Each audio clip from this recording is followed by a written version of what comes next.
China hacking the Australian Parliament. Let's have a look. Hello everyone, I'm Florian Heise and welcome to another episode of Heise Says. I thought we'd read this new article from Reuters regarding the apparent Chinese hack on the Australian Parliament and political parties. Remember, this happened recently, I'd say a couple of months ago, where there was a hack on our Parliament and several of the political parties here in Australia. And it looks like China was behind it. So let's have a read. Sydney, Reuters. Australian intelligence determined that China was responsible for a cyber attack on its national parliament and three largest political parties before the general election in May. 5 people with direct knowledge of the matter told Reuters. How is that? I mean, relations between China and Australia are a bit stretched at the moment, particularly with the trade war. But we are so dependent on China. We are so dependent on China. And I'll bring this up just as a reminder to everyone. This is from the Observatory of Economic Complexity, and it just shows you, our exports and who our trading partners are. Destination, China, 35%. 35%. There was a recent piece on Sky News about a new lithium processing facility over in Western Australia, owned by Chinese businesses. A formula company is being purchased, or they're attempting to purchase one in Tasmania for baby formula, $12 per share, and it was about $8 per share. That's what it's on the market. So there you go. There you go. I mean, they've got the money, they've got the resources, and they know we make good baby formula. They know we've got good lithium. So Australia's Cyber Intelligence Agency and the Australian Signals Directorate concluded in March that the Chinese Ministry of State Security was responsible for the attack, and 5 people with direct knowledge of the findings of the investigation told Reuters. The 5 sources declined to be identified due to the sensitivity of the issue. Reuters has not reviewed the classified report. The report, which also included input from the Department of Foreign Affairs, recommended keeping the findings secret in order to avoid disrupting trade relations with Beijing, 2 of the people said. Well, there you go. There you go. What does that tell you? Our economy is so dependent on this other nation that a cyber attack is being kept secret. What does that tell you about our leaders? Or what does it tell you about the position we've got ourselves in? The Australian government has not disclosed who it believes was behind the attack or any details of the report.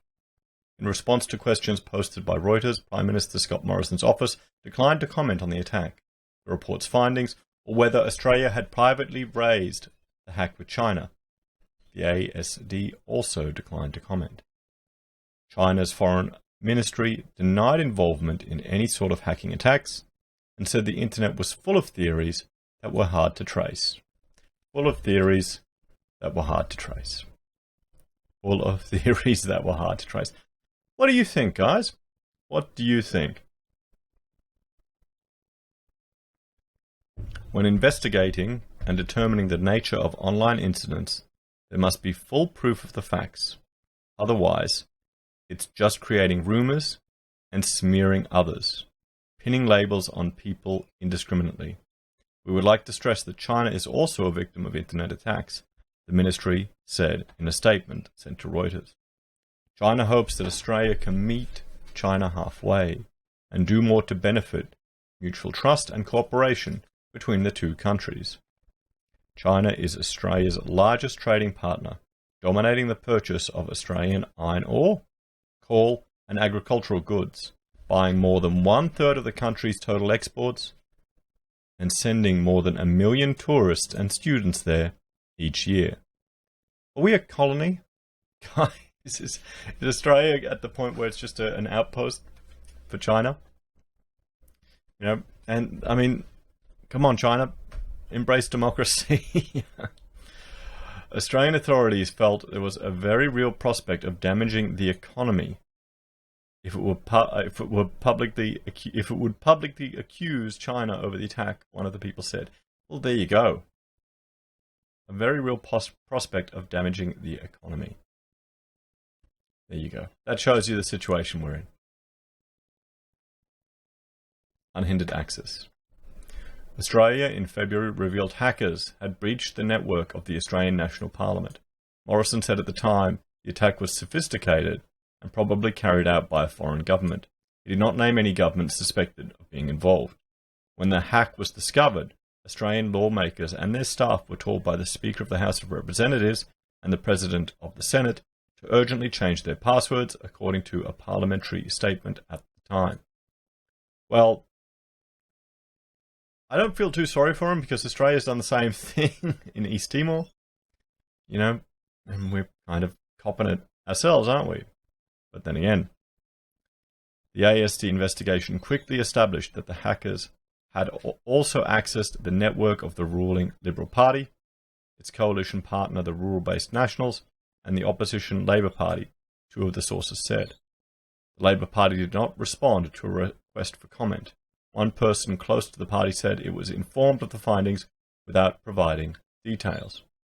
The timing of the attack, 3 months ahead of Australia's election and coming after the cyber attacks on the US Democratic Party ahead of the 2016 US elections, had raised concerns of election interference, but there was no indication that information gathered by the hackers was used in any way, one of the sources said. Well, okay. Election interference. This is the one thing with regards to the US Democratic Party. By releasing information that journalists should have had access to, that should have gotten out to the public, by releasing corruption, is that considered election interference? What do you think? Does the end justify the means if they're finding out horrific information or things that would be better in the public interest? Or can't we trust it? WikiLeaks it's never been disproven, hasn't it? It's a reliable source. So Morrison and his Liberal National Coalition defied polls to narrowly win the May election, a result Morrison described as a miracle. The attack on the political parties gave the perpetrators access to policy papers on topics such as tax, foreign policy, and private email correspondence between lawmakers, their staff, and other citizens, two sources said. Well, in some way, I feel a lot of that information should all be publicly available. I did a video yesterday where PubTest put a Freedom of Information request and it was denied. We as members of the public should have access to this information. We should have access to this correspondence. Darwin did an investigation into buildings, identified major structural issues. That information was not made public. Independent members of Parliament and other political parties were not affected, one of those sources said. Australian investigators found the attacker used code and techniques known to have been used by China in the past, according to two sources. Australian intelligence also determined that the country's political parties were a target of Beijing's spying. They added without specifying any other incidents. The people declined to... Well, why do they even need to do spying? Haven't they bought the Victorian Parliament? Or aren't they in bed with the Victorian state? I still don't know why a state is making agreements with foreign nations. It seems odd. The people declined to specify how the attacks breached network security and said it was unclear when the attack had begun or how long the hackers had access to the networks. The attackers used sophisticated techniques to try to conceal their access and their identity, one of the people said, without providing details. The findings were also shared with at least two allies, the United States and the United Kingdom, said four people familiar with the investigation. The UK sent a small team of cyber experts to Canberra to help investigate the attack, three of those people said. The United States and the United Kingdom both declined to comment. China ties. So, Australia has in recent years intensified efforts to address China's growing influence in Australia, policies that have seen trade with China suffer. For instance, in 2017, Canberra banned political donations from overseas and required lobbyists to register any links to foreign governments. A year later, the ASD led Australia's risk assessment of new 5G technology, which prompted Canberra to effectively ban Chinese telecom firm Huawei, I said it wrong again, from its nascent 5G network. While some US officials and diplomats have welcomed such steps by Australia and praised the country's strong intelligence relationship Others have been frustrated by Australia's reluctance to more publicly confront China, according to 2 US diplomatic sources.